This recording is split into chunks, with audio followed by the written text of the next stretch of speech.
Capitaine Junior de Kalkumboliwan, T. James T. Junior.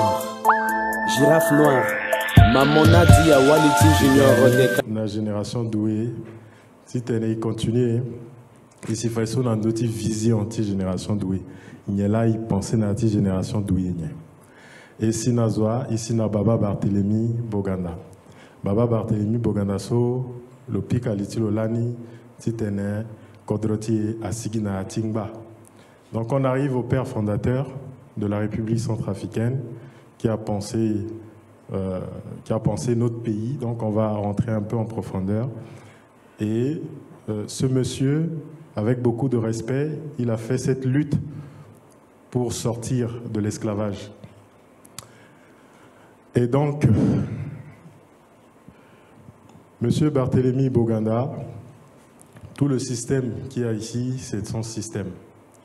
Et donc, tout le système qu'il y a ici, c'est ce que Génération Douée a pensé. Ce qu'on a pensé, on s'est inspiré de ce que Boganda a eu à faire. Et donc, Boganda, initialement, il avait 5 verbes. Ces 5 verbes, c'est loger, nourrir, soigner, instruire, vêtir. Pourquoi vêtir? Parce qu'à l'époque coloniale, les Blancs nous considéraient comme des sauvages, puisqu'on portait, nos aïeuls portaient des caches-sexes. Et donc,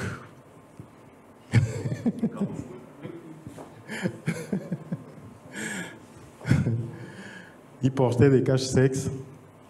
C'est comme les strings actuellement. Hein. Voilà. Et donc, ils étaient considérés comme des sauvages. Et donc, Boganda voulait que l'homme noir soit l'égal de l'homme blanc. Donc, il a mis ce verbe vêtir pour inciter ses compatriotes à s'habiller comme les blancs. Instruire, lui, il a été au séminaire, il a été à l'école, il était devenu l'égal des blancs, puisqu'il a été député maire, il a été président de l'AEF. On le voit avec De Gaulle, côte à côte. Soigner, il faut soigner le peuple, il faut nourrir et soigner le peuple pour que le pays se développe. Et loger, comme on dormait dans des huttes, il fallait aussi habiter des maisons comme les colons pour qu'on soit l'égal des Blancs. Et donc, Barthélemy Boganda, qui était un panafricaniste et qui avait sa vision à lui de l'époque, il voulait faire ce qu'on appelle les États-Unis de l'Afrique centrale. Et donc, quand Barthélemy Boganda va penser ce drapeau, le bleu représente l'océan qui berce le Congo-Brazzaville. Le blanc représente le coton du Tchad. Le vert représente la forêt du Gabon et le jaune représente les richesses minières de la République centrafricaine, qui était Lubangui-Chari à l'époque. Et l'étoile, comme il le dit, c'est l'étoile qui guide les pas du peuple noir vers la liberté et l'émancipation. Vous vous souvenez, quand Jésus est venu au monde, les 3 mages, qu'est-ce qui les a guidés? C'était une étoile. Donc, Boganda, qui aussi était un prêtre, c'était le premier prêtre et intellectuel en Afrique centrale. C'est un centrafricain, hein? Soyons fiers de ça quand même. Applaudissements pour Barthélemy Boganda.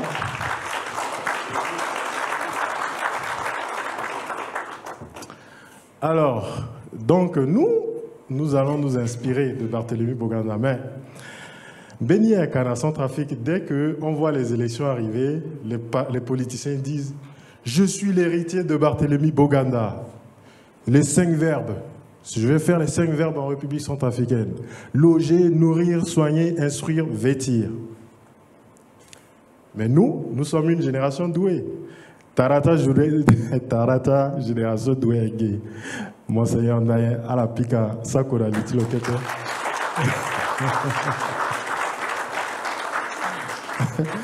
Tarata, génération douée, parce que je suis dans le water, téléphone. Atene gage m'a expliqué, mais Venezuela m'a été dans Facebook aussi. Bigoka m'a expliqué dans le bien ambeto. bi pensé fade que bigati wa terrain na beni zoso lo que avancé en âge et que lo que remettre en de so quoi bi penser en question aïta timbi venet. C'est-à-dire à que zoso lo que avancé na âge mais il est tellement éclairé que aïso quoi lo fanaï lo aider plutôt na yati yeso yeti sara lo aider fanayate baso geso fadala wara problème. Et donc, Igoï pousse aux réflexions, il réfléchit, mais vêtir, est-ce qu'aujourd'hui, là, au XXIe siècle, en République centrafricaine, est-ce qu'on a besoin de parler de vêtir? En toute sincérité. Moi, je suis 5 kilos, je suis moi, je suis 100 francs, Bangoti tenemo. Bangoti tenemo. Il faut la réagir. Donc, le verbe vêtir n'est plus d'actualité. C'était d'actualité au temps de Barthélemy Boganda. On prend loger. Aujourd'hui, on a même 1000 francs à Bangui, on a 2000 manqués, Waradati Tene, mon loué, mon langoda. Et donc, il pensait qu'il doit y oser. Parce qu'à l'époque, Barthélemy Boganda, il a osé. C'était un esclave, un nègre. Il est devenu l'égal des Blancs parce qu'il a osé. Et donc, on met ce verbe oser. Et ce verbe oser, même en l'an 2000, en l'an 3000, ce verbe oser sera toujours d'actualité. Parce que dans la vie, il faut oser. Il faut savoir aller bouger les lignes. Normalement, il commençait ça à la génération douée. À tes moments, je vais aller bangi kazwa. Moi, fatigué, ça à batien. Mais batia ita soko na tisal so minala lani inga thérapie. Mais là so inga terrain bati génération douée. Et organisation ti egwe a egwe ngangu. Et gars ici na rien sécurisé. Là so sécurité c'est d'actualité en République centrafricaine. Et même vous voyez les États-Unis, première puissance mondiale depuis longtemps, les États-Unis sont toujours première puissance mondiale, mais leur budget, le quart de leur budget est destiné à l'armée pour assurer la sécurité des États-Unis.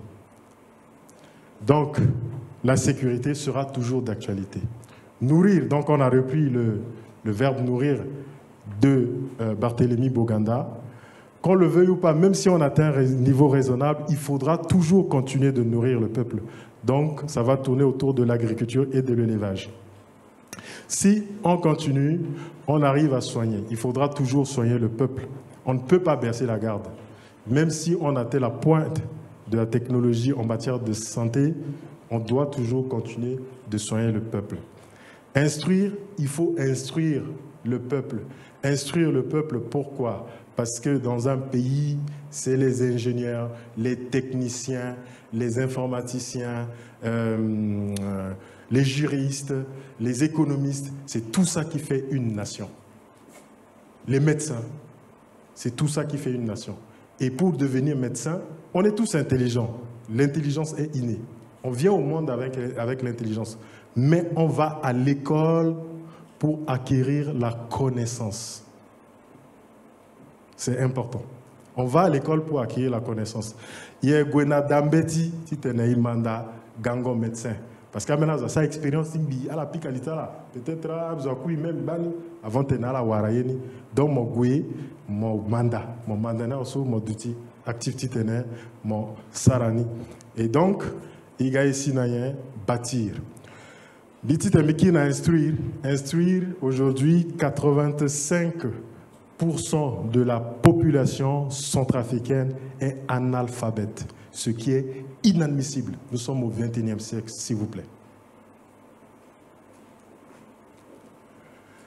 Et on arrive à bâtir. Nous bâtir parce que Génération Douée, on se considère comme des bâtisseurs. Les bâtisseurs parce que vous avez deux types d'individus sur la Terre. Vous avez des destructeurs et vous avez des bâtisseurs. Nous, on se dit bâtisseurs. C'est-à-dire que nous voulons bâtir la République centrafricaine. Bâtir la République centrafricaine, demain, c'est désenclaver le pays. Donc, faire des routes. Azoti Kabo, si elle est Mambi, qui est Génération Douée ici, il y a les crénales à léguer. azuti birawe elekre na la legi elekre legi na azuti zemio mo mugi oto lango ko mo sina bangi mo mugi oto lango ko mo sia beberati mo mugi oto lango ko mo sina birawo mo mugi lago oto lango ko mo sina kabo mo sina sigo.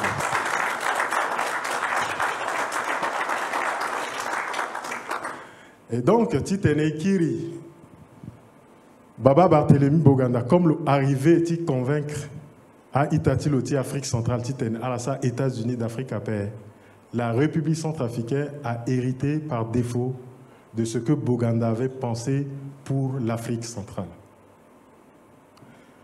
Et donc, nous, parce que ce qu'il a fait, il ne faut pas l'oublier, il faut toujours le garder. C'est pour cela qu'on a gardé les 5 couleurs, parce que penser un nouveau drapeau, ça, c'est rien du tout. Hein.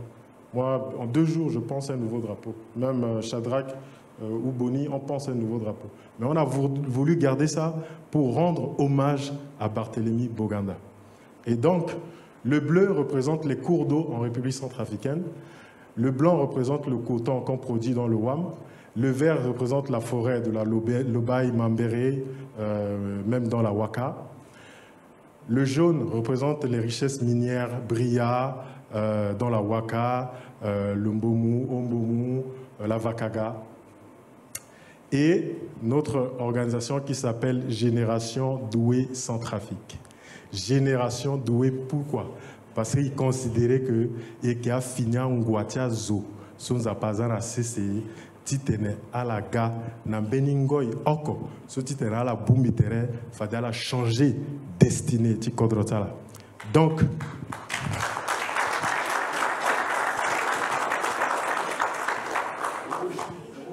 hein? Ah oui, le rouge c'est le sang des martyrs. Sur les 2 drapeaux, le rouge représente le sang des martyrs.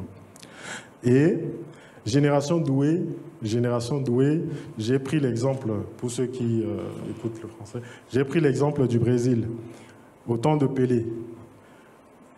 Pelé s'est retrouvé avec les Gersino, les Socrates, et tous ces gens-là, ils étaient doués.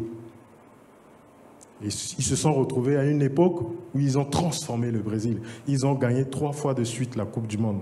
Et ils ont transformé la destinée de leur pays. C'est un cycle dans la vie de toute une nation, de chaque nation, c'est un cycle à chaque fois. Il a fallu longtemps, peut-être 50 ans ou 60 ans après, pour que le Brésil puisse encore gagner la Coupe du Monde. On prend la France, en 98, on a eu une équipe de doués. Zidane, Desailly, Boli, qu'est-ce qu'ils ont fait? Ils ont gagné la Coupe du Monde. Et donc nous, notre génération, nous avons vécu beaucoup de choses. Pourquoi nous sommes doués? Nous avons vécu beaucoup de choses. Nous avons vécu les mutineries. Nous avons vécu les années blanches. Nous avons vécu toutes ces choses-là. Nous n'avons pas eu la même chance que nos parents. Mais nous sommes arrivés à quelque chose. Nous avons étudié dans la difficulté, nous sommes arrivés à quelque chose. Et donc, ça veut dire que nous sommes une génération douée. Nous ne connaissons pas les histoires de Mara, tribalisme, nous ne connaissons pas. Et donc, nous sommes la dernière chance. Je dis bien, nous sommes la dernière chance de la République centrafricaine. Si notre génération échoue, c'est grave. Ça tombe bien, nous sommes en 2017, nous sommes au XXIe siècle. Notre génération, nous sommes dans les 30 quelques jusqu'à 40, 50. Nous sommes tous des doués. Si nous nous unissons et que nous pensons notre pays et que demain, nous prenons le pouvoir, sincèrement, nous allons basculer la vie, non pas seulement de nous, mais de tout le monde. Et dans le bon sens. C'est pour ça qu'on a choisi Génération Douée. Ça ne veut pas dire que ceux qui sont membres de Génération Douée sont des surdoués, ils dépassent tous les autres. Non, c'est une question générationnelle. Et Monseigneur Ndayen, qui est d'une autre génération, mais il est aussi Génération Douée parce que c'est le grand-père des Générations Douées.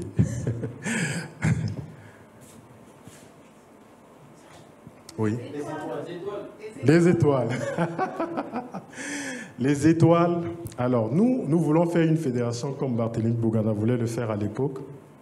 Nous voulons faire une fédération parce que nous avons fait l'expérience du système unitaire, système politique unitaire, avec un président tout-puissant. Ce président tout-puissant, il a la main sur le législatif parce que s'il veut, aujourd'hui, il peut dissoudre l'Assemblée.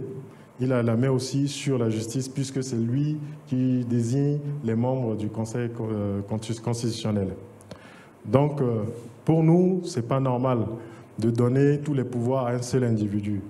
Il faut partager le pouvoir et instaurer le contrôle. On dit la confiance n'exclut pas le...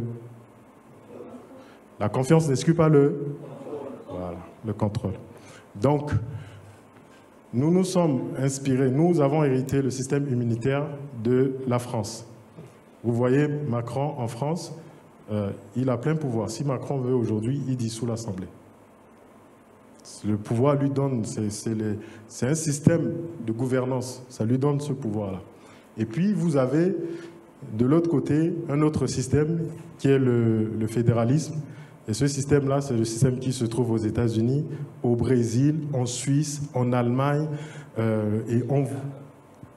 J'ai pas compris. Nigeria. Et on voit tous ces pays-là, comment tous ces pays se développent. On voit bien, c'est des pays qui sont puissants. Trump est arrivé au pouvoir. Trump a suscité beaucoup d'émoi et tout. Trump est arrivé. Le premier jour qu'il est arrivé, il a signé des décrets. Vous avez vu, un seul juge d'un État a bloqué le décret que le président de la République a signé. Équilibre de pouvoir. Donc, c'est ce système-là que nous voulons ramener en République centrafricaine. Pourquoi? Parce que nous sommes toujours dans l'abus. On abuse toujours. On est toujours là en train d'abuser, ce qui n'est pas normal. Donc, il faut équilibrer les pouvoirs. Il faut bien séparer les pouvoirs et les équilibrer. Et si je reviens au fédéralisme toujours, je prends l'exemple de Bria.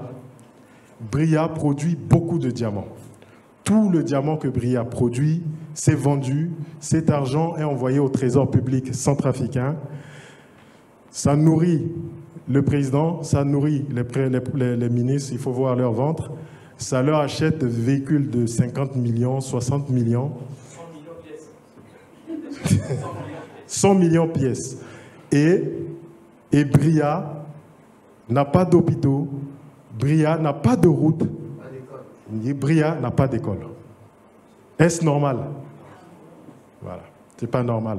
Donc, nous voulons donner de l'autonomie à chaque préfecture, afin que chaque préfecture puisse pousser son potentiel économique pour se développer. 60% des recettes de la préfecture versées dans la caisse de l'État fédéral et les 40% restent locales pour développer localement la région.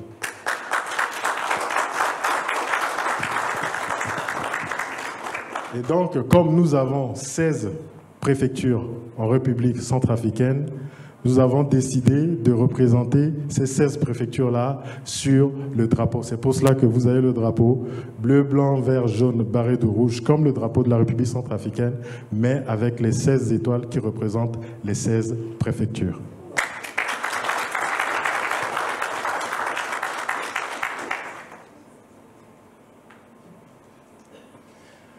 Alors, donc, nous arrivons au système fédéral. Donc, le système fédéral, c'est les sénateurs, les députés. Les sénateurs, c'est la chambre haute, les députés, c'est la chambre basse. L'exécutif, donc le président et ses ministres, il n'y a pas de premier ministre. La Cour suprême avec les juges. Donc, ce système-là qu'on veut instaurer, on s'est inspiré des États-Unis d'Amérique. Alexander Hamilton, celui qui a rédigé la Constitution américaine, sa pensée, il a dit à l'époque que si on donne le pouvoir à une minorité, la majorité est opprimée. Si on donne le pouvoir à une minorité, la majorité est opprimée. On l'a vu en Centrafrique, majorité chrétienne, on a vu comment les musulmans, il faut le dire, les musulmans étaient opprimés. Mbeti, moiti ongi, mbeti. Oh, abak moi na yongor bongoso, il faut que mon pet munginja plus, on vous embête quand on voyage, on t'embête. Tu vas aller faire le passeport, on t'embête. Non, moi centrafricain paix et tout. Aïta timbi, agui na ben moment, j'ai petit supporter paix. Si Ikiri, Gitanso Seleka, a mon pouvoir, la communauté musulmane qui représente les Seleka, qui sont de 10%, on a vu les dégâts. Donc, vous voyez, ce que Hamilton a pensé à l'époque est toujours d'actualité. Et donc, il a dit, pour cela, il faut équilibrer le pouvoir. Il faut séparer les pouvoirs et les équilibrer. Il ne faut pas donner le pouvoir à l'exécutif qui décide de tout. Il faut équilibrer les pouvoirs. Et donc, nous nous inspirons de ce système de façon que demain, le président et ses ministres puissent, il choisit ses ministres, il envoie le dossier de ses ministres au Sénat et c'est les sénateurs qui contrôlent. Donc, ils vont valider. Soit ils valident, tu deviens ministre. S'ils ne valident pas, ton dossier est rejeté. Ça veut dire qu'ils vont aller fouiller dans ta vie. Est-ce que tu es quelqu'un de correct? Est-ce que... comment on appelle? Irréprochable. Est-ce que tu as été condamné pour abus de biens sociaux ou quoi que ce soit? Si tu as été condamné, tu ne peux pas espérer devenir ministre.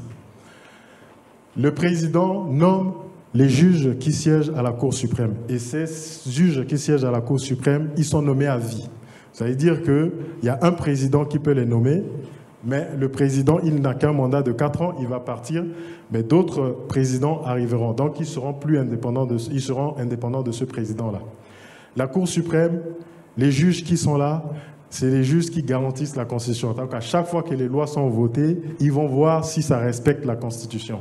Et donc, les juges sont nommés par le président, mais quand le président nomme les juges, les dossiers sont envoyés aux sénateurs. C'est les sénateurs qui vont fouiller dans la vie de la personne. Est-ce que c'est quelqu'un de correct? Est-ce que c'est quelqu'un qui pourra faire son job correctement? Et à partir de là, il peut aller occuper le poste. Les sénateurs représentent, il y en a 32. Il y a 2 sénateurs par préfecture, puisqu'on en a 16, donc ça fait 32 sénateurs. Les sénateurs doivent résider dans la préfecture pour pouvoir se présenter aux élections sénatoriales dans leur préfecture. Les sénateurs, ils défendent les intérêts de leur préfecture au niveau fédéral. Les sénateurs, ce sont eux qui valident tout ce qui est sortie d'argent, qui gèrent tout ce qui est armé. Ce n'est plus à la solde d'un président de la République. Le président, s'il veut partir en guerre, il faut qu'il aille devant le Sénat défendre pourquoi il veut aller en guerre. Si le Sénat donne son accord, il peut partir en guerre. Le Sénat représente le pays. Le Sénat représente toutes les entités du pays. Donc, on leur donne une puissance forte. Mais contrairement à ce que la Constitution actuelle veut faire, ce n'est pas pareil, parce que les sénateurs, ils sont élus pour 6 ans, mais tous les 2 ans, ils ont divisé en 3 groupes. Le premier groupe va aux élections au bout de 2 ans, le deuxième groupe va aux élections au bout de 4 ans, et tout le monde va aux élections au bout de 6 ans. Donc, c'est à chaque fois renouvelé. Les députés, ce n'est plus député de Mala, je vais me présenter à Mala pour devenir député, je vais me présenter à Mbaïki 1, Mbaïki 2 ou Munguma pour devenir député. Non, les députés, ça va se faire par État. Par préfecture. Si dans une préfecture, on a 50 000 habitants, il va y avoir un député qui va les représenter. S'il y a plus de 50 000 habitants, ça va être 2 députés. Donc, ça va être par rapport au nombre de population. Parce que, dans Centrafrique, ils pensaient que à député, là, gâti les créés, à gâti les créés. Non, à la voter, miga député, à la fin, miga les créés, c'est faux, c'est mensonge. Les députés, ils sont là pour appuyer un président de la République qui a été élu avec un programme. Et c'est ce programme-là qu'il va déployer pour le pays. Et donc, la population qui élit le président, mais qui aussi élit les députés pour les défendre, c'est-à-dire que ramener tous les problèmes qu'ils vivent au quotidien au sein de l'Assemblée pour qu'ils débattent de cela. Et donc, les députés, ils sont élus pour 2 ans. Ce qu'on a fait, c'est que notre système, le président, dès qu'il va être élu, il aura systématiquement la majorité là, à la Chambre des représentants. Il aura la majorité à l'Assemblée nationale. La majorité qu'il va avoir, c'est pour lui permettre de déployer son programme pour lequel il a été élu. Au bout de 2 ans, le mandat des députés, c'est seulement 2 ans. Au bout de 2 ans, ils vont aux élections. Si le président a bien travaillé, certainement, ils vont être réélus. Si le président n'a pas bien travaillé, ben, ils vont être sanctionnés. Donc, ils ne seront plus majoritaires. Et donc, ce sera l'opposition, en fin de compte, qui va à peu près diriger le pays. Donc, c'est le système qu'on a amené, un système dynamique, parce qu'on ne veut plus des députés qui sont élus pour 5 ans, qui viennent rester à Bangui. Ils fuient leur région, ils viennent rester à Bangui, ils mangent pendant 5 ans, et dès que les élections arrivent, ils courent à la Mouragoka, ils gagnent à la Boka, ils gagnent à la vélo, ils corrompent les gens, et les gens, ils sont encore réélus, inadmissibles. On ne peut plus continuer comme ça. Donc maintenant, quand les gens vont arriver au pouvoir en République centrafricaine, ils savent, le président sait qu'il a 4 ans. Il a la majorité à l'Assemblée, donc il doit faire le job. Au bout de 2 ans, ils vont aux élections. Lui, il va aux élections au bout de 4 ans. Mais s'il perd la majorité à l'Assemblée, c'est fini, il ne peut plus gouverner. On voit Touadéra aujourd'hui, Touadéra n'a pas la majorité. Il a été élu en tant que député, en tant que président indépendant. Il n'a pas de parti politique. Il n'a pas la majorité à l'Assemblée. Et comme il n'a pas la majorité à l'Assemblée, qu'est-ce qui se passe? Il a des difficultés. Il ne peut pas gouverner. Comment est-ce qu'ils peuvent gouverner? Parce que l'Assemblée, vous êtes du même parti politique. Comme nous, Génération Doué, on va aller aux élections présidentielles, mais aussi législatives. Parce que le but, c'est de prendre le pouvoir présidentiel, mais législatif aussi, pour nous permettre d'amener toutes les réformes que nous devons amener. Vous avez vu Macron? En France, la population suit naturellement. Macron est majoritaire à l'Assemblée et Macron va faire ses réformes.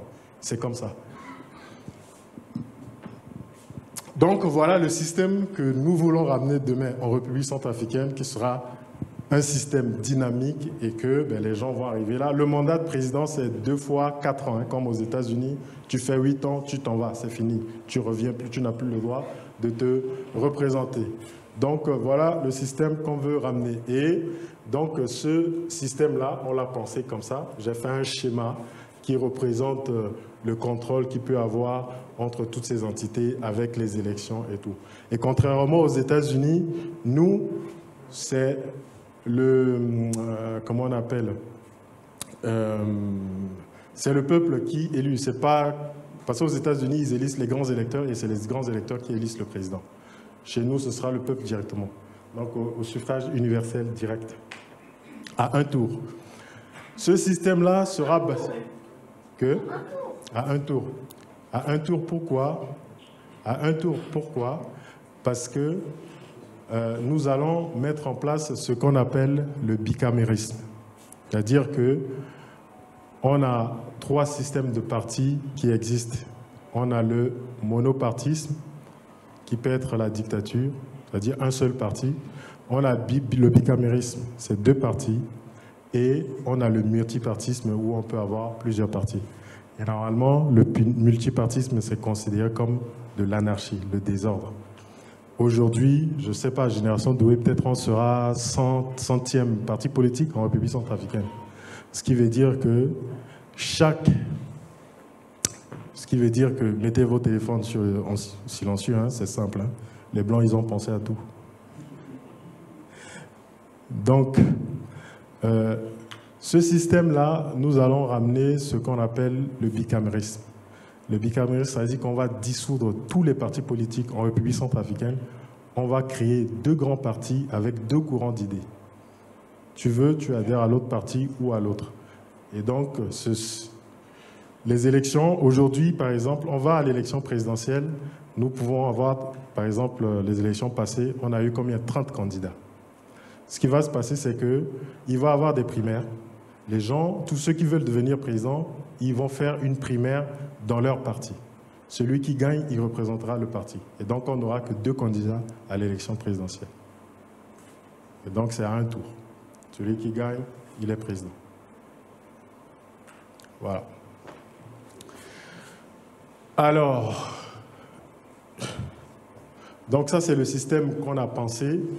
Nous allons parcourir, parce qu'il faut avancer, nous allons parcourir les différentes grandes villes de la France pour aller un peu en profondeur de ce système-là, parce que c'est pas, on a essayé vraiment de le faire le plus simple possible, un système qui n'est pas aussi facile que ça.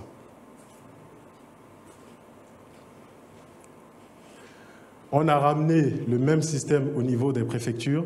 Ça veut dire qu'aujourd'hui, avec Génération Doué, si demain on gagne et qu'on fait voter notre système, parce qu'il faudra mettre en place une constitution qui gère tout ça, et la constitution, ça doit être voté par le peuple. Ça veut dire que Génération Doué va convaincre le peuple centrafricain pour dire « nous allons changer de système » et on va prendre 1 an pour expliquer chaque article de cette constitution-là au peuple, et c'est le peuple qui va choisir sa destinée, comme je l'ai toujours dit. C'est le peuple qui va décider. Notre drapeau à 16 couleurs, c'est le peuple demain qui décidera. C'est une proposition. Après, ce sera au peuple de décider. Si le peuple dit non, on continue avec l'ancien système, même si on a expérimenté ça pendant 57 ans et qu'on s'est retrouvé en enfer, on veut continuer avec, on continuera avec. C'est le peuple qui choisit sa destinée. Donc, on descend au niveau préfecture. Les préfectures, il n'y aura plus de préfets nommés. Il y aura des gouverneurs qui seront élus. Donc, on a un gouverneur qui est élu, le vice-gouverneur qui est élu, le procureur de la préfecture qui est élu, le trésorier de la préfecture qui est élu et le contrôleur des comptes qui est aussi élu. Et tous ces gens qui sont élus par le peuple de la préfecture, ben, ils rendent compte au peuple de la préfecture. Donc le gouverneur ne peut pas appeler le trésorier pour lui dire « j'ai besoin de 100 000 €, envoie-moi 100 000 €. Ça ne se fera plus. Et donc, pour représenter le pouvoir législatif au niveau de la préfecture, c'est les maires qui sont nommés dans les communes qui vont siéger au pouvoir législatif et qui va faire un contre-pouvoir au pouvoir exécutif qui est le gouverneur qui est élu. Ici, le gouverneur est élu comme un président, c'est-à-dire il a un programme, il a battu campagne, que voilà, pour notre région, si vous m'élissez, je vais vous faire les routes, je vais vous faire les écoles, je vais vous faire ceci, je vais vous faire cela. On prend en France, par exemple, on a des régions, on a des présidents des régions qui sont élus. Les régions financent beaucoup de choses. Les régions financent les formations, les régions financent les établissements scolaires, les régions financent les TER. Vous prenez les TER ici, c'est financé par les régions. Je parle de TER. Ok, RER aussi c'est pareil. Voilà. Donc, c'est les régions qui financent. Après, il y a des programmes au niveau national où c'est l'État qui déploie, mais généralement, les régions font beaucoup de choses pour leur région. Et donc, les régions, qu'est-ce qu'ils font? Ils créent de la richesse. Et les présidents de région sont élus. Et donc, c'est pareil, c'est le même système qu'on va instaurer en République centrafricaine. Ce ne sera plus Bangui qui va toujours décider. Et donc, le pouvoir judiciaire, c'est la cour d'appel qui regroupera 4 préfectures et c'est le président de la fédération qui nommera ces juges-là, toujours validés par le Sénat. Nous avons pensé créer demain une nouvelle capitale. La République centrafricaine, aujourd'hui, avec Bangui, quand on arrive à Bangui, c'est une ville coloniale. On voit que les bâtiments coloniaux et tout. Personnellement, moi, je suis fatigué de ça. On va bâtir une nouvelle capitale qui sera la capitale politique. Bangui restera la capitale économique. Comment est-ce qu'on a pensé cette nouvelle capitale? Nous allons avoir ici, à l'entrée de la ville, un monument. J'ai choisi une zone qui se trouve, qui est le village Bakala, qui se trouve à peu près au centre de la République centrafricaine, qui a une très bonne position et qui a la rivière Ouaka qui traverse. Et donc, Ouaka va fournir de l'électricité et de l'eau à la ville, à cette ville. Et, s'il vous plaît.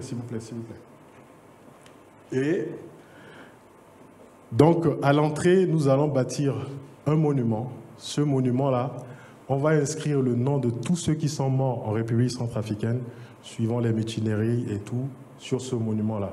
Donc, on va faire un travail de recherche auprès des familles qui vont nous donner les noms et on va les inscrire. Ce sera vraiment... il y aura un jour de deuil pour tous ces gens-là qui sera commémoré. Parce que si on circule un peu partout dans le monde occidental, qu'est-ce qui se passe? On voit des monuments partout.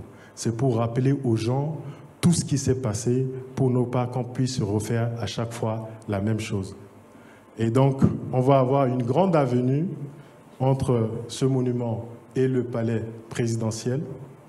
Le palais présidentiel qui sera là. Ici, ce sera le Congrès avec la Chambre des députés et la Chambre des sénateurs. Et ici, la Cour suprême. Alors, si vous reliez tous ces bâtiments ici, on aura les grands ministères, finances, défense, intérieur, affaires étrangères, les grands ministères du pays. Et donc, si on relie tous ces bâtiments et monuments, ça nous donne l'image d'un diamant. La République centrafricaine, nous produisons beaucoup de diamants. Et nous allons utiliser nos diamants pour bâtir cette nouvelle capitale, mais aussi les écoles, les routes, tout ce qu'on veut amener. On va s'inspirer du Botswana tout court.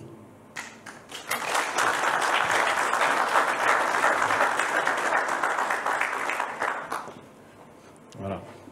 Et donc là, on va dire, il y aura le centre-ville, il y aura un quartier populaire, il y aura ici le quartier des ambassades. Le quartier des ambassades, on va donner le terrain gratuitement aux ambassades et ils vont construire. Eux-mêmes, ils vont construire. Et puis, on a la cité administrative qui sera à peu près là. Donc, si on veut faire tout ce qui est papier administratif, on va là faire les papiers. Voilà, ça, c'est ce qu'on a pensé. Ça, c'est le futur. C'est ce qu'on voudra faire demain. Mais aussi, pourquoi? Parce que demain, si on commence la construction de cette capitale, ça va ramener du travail aux Centrafricains. Le but, c'est de donner le maximum de travail aux Centrafricains. Et aussi, on va en profiter pour former les Centrafricains parce que bâtir une ville, c'est pas facile du tout. Il faut des ingénieurs, il faut des techniciens, il faut des plombiers, il faut des électriciens, il faut des maçons, il faut tous ces gens-là. Alors, je peux parler? Je peux parler? Je peux continuer de parler, s'il vous plaît? Et donc, bâtir... voilà, vous avez fait perdre le fil de mes idées.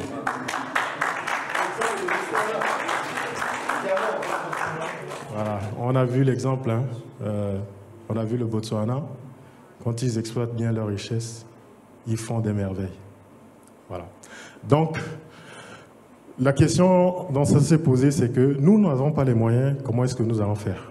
En fin de compte, en génération douée, c'est ça à chaque fois. On veut faire quelque chose, on pense grand, mais on se dit, la réalité, c'est qu'on n'a pas les moyens. Qu'est-ce qu'on doit faire pour avoir les moyens de pouvoir bâtir notre vie? Quand je suis allé voir Monseigneur Ndayen, je lui ai parlé de ça, je pensais qu'il allait être réticent, en toute sincérité. Il a dit, mais tu sais que ta ville te reviendra vachement moins cher si tu fais comme on a fait la cathédrale Notre-Dame de Bangui. Et utiliser Guy Senghese, c'est argile. Là, il est qu'à la cathédrale.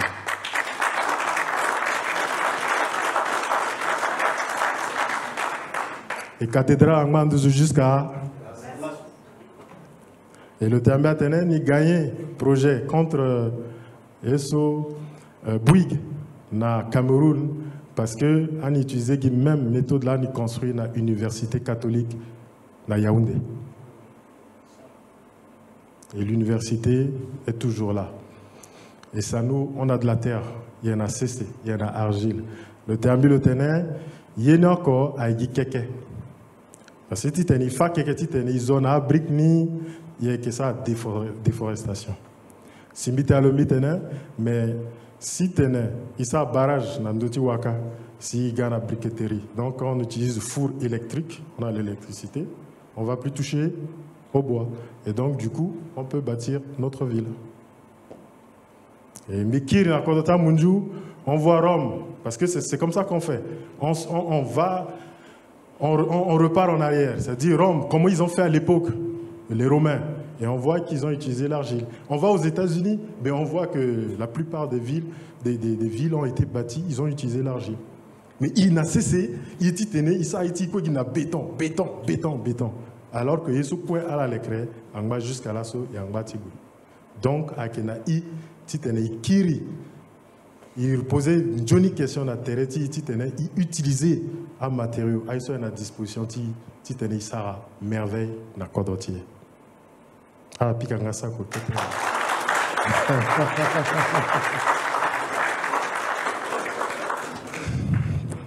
Voilà.